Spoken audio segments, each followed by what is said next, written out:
اسال کا مطلب جانتے ہیں؟ اسال کا لغوی وقت کی بہت قلت ہے، اگر اس کی تفسیر میں جاؤں تو وقت بہت لگے گا، لیکن مختصراً میں آپ کو بتاتا چلوں۔ اسال کا ایک لغوی معنی ہے، ایک اصطلاحی معنی ہے۔ اسال یہ وصل سے بنا ہے، عربی کا جو ہے رس ہوتا ہے تو بدلتا ہے تو معنی بھی بدلتا ہے۔ اسال جو وصل سے بنا، اسال کا مطلب ہوتا ہے کیا؟ پہنچانا۔ اسال کا معنی لغوی معنی بتاتا ہوں۔ اسال کا مطلب ہے پہنچانا، اور ثواب کا مطلب جانتے ہیں؟ ثواب تو سنتے آئے ہیں کہ ثواب کا مطلب ہوتا ہے نیکی، اجر، یعنی کوئی اچھا کام کے بدلے میں جو ہم کو ملتا ہے اس کو ثواب بھی کہہ سکتے ہیں، نیکی بھی کہہ سکتے ہیں، اجر بھی کہہ سکتے ہیں۔ تو پتہ چلا اجر پہنچانا، ثواب پہنچانا، نیکی پہنچانا، یہ لغوی معنی ہے۔ اصال ثواب یعنی نیکی کا پہنچانا، یہ محفل نیکی پہنچانے کے لیے ہے۔ اب کس کے لیے نیکی پہنچانا ہے؟ جس کے نام پر یہ محفل سجائی گئی ہے ان پر ہم نیکی پہنچائیں گے، ثواب پہنچائیں گے۔ یہ تو ہے لغوی تعریف۔ اصطلاحی تعریف فقہاء فرماتے ہیں، فقہاء کرام فرماتے ہیں، اصطلاحی تعریف یہ ہے کہ کوئی بندہ نیک کام کرے، قرآن پاک کی تلاوت کرے، نماز پڑھے، کوئی اچھا کام کرے، اس کے بدلے میں جو ہم کو نیکی ملے، جو اجر ملے، جو ہم کو ثواب ملے، اس کو کسی تیسرے کو پہنچا دینا۔ یعنی ہم جو کام کریں گے اس کے بدلے میں ہم کو جو نیکی ملے گا، جو ثواب ملے گا، اس کو کسی تیسرے کو پہنچانا۔ لیکن شرط یہ ہے جس کے لیے ہم اصال ثواب کرتے ہیں اس کا مسلمان ہونا شرط ہے۔ کافر کے لیے اصال ثواب کرنا گناہ ہوگا، بلکہ ہم اسلام سے خارج بھی ہو سکتے ہیں۔ تو پتہ چلا یہ اصال ثواب کی محفل ہے، اس محفل میں دعا درود ہونی چاہیے، اس محفل میں میت کے لیے جو ہے اچھا خاصا ہم کو دعا کرنی چاہیے، نہ کہ ہم اس محفل میں آ کر ناانداری کی باتیں ہونی چاہیے۔ اس محفل کا ایک بات بتاؤں، بلاغت کا قاعدہ ہمیں مدرسے میں غازی پور رقصہ شریف، اب جو میں رقصہ شریف سے آیا وہاں پہ پڑھاتا ہوں، بلاغت کا قاعدہ ہے کہ کلام کب بلیغ ہوتا ہے، ایک ہوتا بلیغ، ایک فصیح۔ جو بلیغ ہوگا وہ فصیح ہوگا، یعنی کلام جب ہم کوئی نعت پڑھتے ہیں تو جب اچھا لگتا ہے ہم کہتے ہیں سبحان اللہ سبحان اللہ۔ اسی طرح کلام کب بلیغ ہوتا ہے؟ کلام اس وقت ہماری کلام بلیغ ہوگا، کلام بلیغ ہوگا، فصیح ہوگا جب ہم اس کے موافق ہم باتیں کریں، اس کے ٹاپک پر ہم باتیں کریں۔ تو یہاں پر جو ہے اصال ثواب، یہ ٹاپک ہے اصال ثواب، یہ محفل کس کی ہے؟ اصال ثواب۔ ہم اگر اس محفل میں اصال ثواب کے تعلق سے باتیں کریں گے، اصال ثواب کے تعلق سے باتیں کریں گے، اصال ثواب کے منشا کے مطابق بات کریں گے، تب جا کر ہماری کلام فصیح ہوگا، تب جا کر ہمارا کلام بلیغ ہوگا، ورنہ ہمارا کلام عوض ہوگا۔ یہ میرے نزدیک نہیں ہے، بلکہ یہ بلاغت، جو فن بلاغت کے جو ماہر مفکر ہے ان کا کہنا ہے کلام اس وقت بلیغ ہوگا جبکہ مقتضی حال کے مطابق ہو۔ یہاں کا تقاضا کیا ہے، یہاں کا مقتضی حال کا مطلب کیا ہے، اس کو بھی بتاتا چلوں۔ یہ بات آپ کو سمجھ نہیں آئے گی لگتا، یہ بلاغت سے ملی جلی بات ہے۔ مقتضی حال یہاں کی محفل کیا ہے؟ اصال ثواب کی۔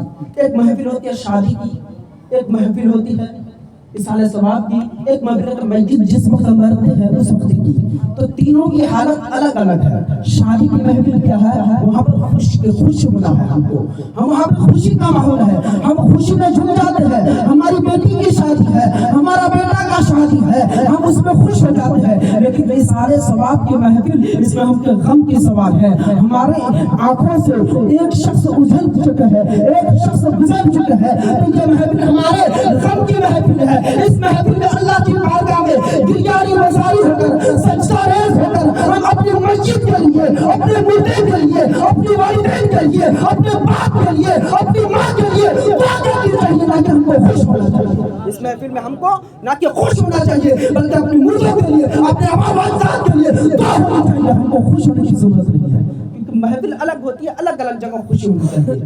تو کہنے کا مطلب ہے یہ محفل دعا درود کی ہے، اس محفل میں ہم کو دعا درود ہونی چاہیے۔ تو آج بات یہاں پر ختم کرتا ہوں، کچھ باتیں بولتا ہوں۔ ایک قرآن پاک کی تلاوت کی ہے، آیت چھوٹی سی، اور ایک حدیث پاک کی تلاوت کی ہے، اس کی تشریح مختصر بیان کر کے تقریر کو اختتام کروں گا۔ وقت کی بہت قلت، ہم کو بھی جانا ہے۔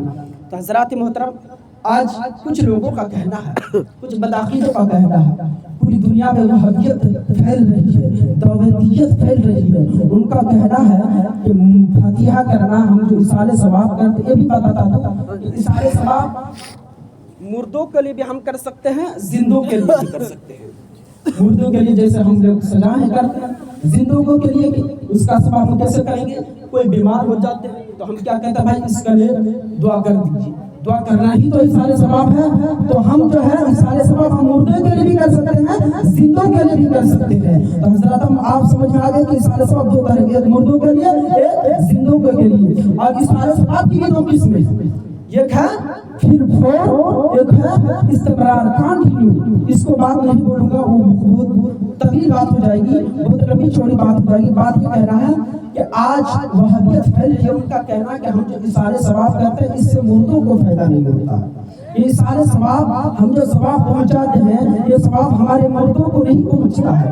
کچھ بدعقیدوں کا کہنا، لیکن ہم ماشاءاللہ سبحان اللہ اہل سنت و جماعت کا عقیدہ ہے، ہم اس عقیدوں کو ماننے والے ہیں۔ ہمارے اسلافوں نے، ہمارے بزرگوں نے، ہمارے فقہاء کرام نے اصالِ ثواب کرتے آئے ہیں، اور اس کے نقش قدم پر چلتے ہوئے ہم بھی اصالِ ثواب کرتے ہیں۔ تو ہمارا کہنا ہے اصالِ ثواب جو کرتے ہیں ہمارے مردوں کو پہنچتا بھی ہے، اس سے ان کی مغفرت بھی ہوتی ہے اور ہم کو بھی مغفرت ہوتی ہے۔ تو حضرات کہنے کا مطلب ہے کچھ بدعقیدوں کا کہنا کہ اصالِ ثواب کرنا شرک ہے، حرام ہے، لیکن ہم اہل سنت و جماعت کا عقیدہ کہ یہ کہنا جائز ہے اور اس کا ثواب ہمارے مردوں کو پہنچتا ہے۔ آپ آگے چلتے ہیں، جب پہنچتا ہے ہمارا دعویٰ ہے اس کا ثواب کرنا جائز ہے، ہمارا دعویٰ ہوا، جو دعویٰ ہو تو اس کی دلیل بھی ہونی چاہیے۔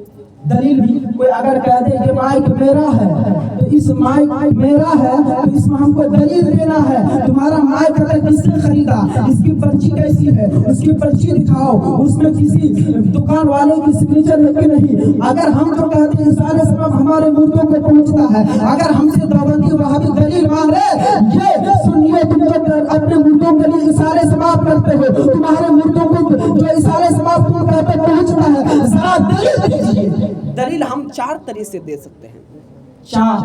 شریعت صرف قرآن نہیں ہے بلکہ چار چیزوں کے مجموعہ کا نام کیا ہے؟ شریعت۔ ایک ہے قرآن، ایک حدیث، ایک ہے اجماع، ایک ہے قیاس۔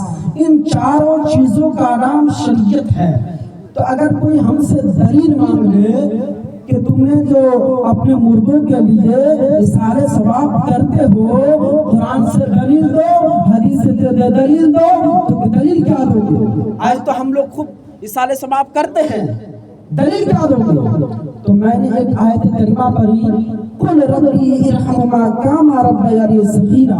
یہاں پر اللہ تبارک و تعالیٰ اپنے محبوب کو متوجہ ہو کر، اپنے محبوب کی طرف مخاطب ہو کر فرما رہا ہے کہ میرے محبوب آپ لوگوں سے فرما دیجیے، آپ لوگوں سے کہہ دیجیے، قل ربی ارحمہما کما ربیانی صغیرا، ان دونوں کے لیے مغفرت کی دعائیں کیا کرے۔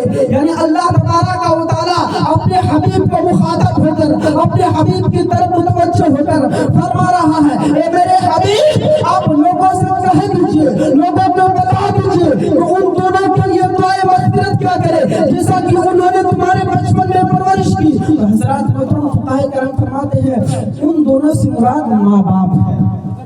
اس کی تفسیر کیا کر رہے ہیں فقہاء کرام کہ اللہ تبارک و تعالیٰ جو یہاں پر فرما رہا ہے ان دونوں کے لیے دعائیں مغفرت کیا کرے، یعنی جب تمہاری ماں، تمہارا باپ، تمہارے والدین اس دنیا سے گزر جائے، اس دنیا سے کچھ کر جائے، ان دونوں کے لیے دعائیں مغفرت کیا کرو۔ اب میں کہنا چاہتا ہوں، اب میں آپ لوگوں سے بتانا چاہتا ہوں، اگر اصالِ ثواب کرنا حرام ہوتا، اگر اصالِ ثواب کرنا ناجائز ہوتا، اگر اصالِ ثواب کرنا بدعت ہوتا، تو اللہ تعالیٰ اپنے حبیب کو کیسے فرماتے ہیں ان دونوں کے لیے دعائیں مغفرت کیا کرو؟ تو نہ اللہ کا یہ فرمانا ان دونوں کے لیے اصالِ ثواب کیا کرو، ان دونوں کے لیے دعائیں مغفرت کیا کرو۔ تو اس سے پتہ چلتا ہے، معلوم ہوتا ہے آج جو ہم اصالِ ثواب کرتے ہیں اس کا ثواب ہمارے مردوں کو ضرور پہنچتا ہے، اس کا ثواب ہمارے مردوں کو ضرور پہنچتا ہے۔ اگر نہیں پہنچتا اللہ نہیں فرماتا،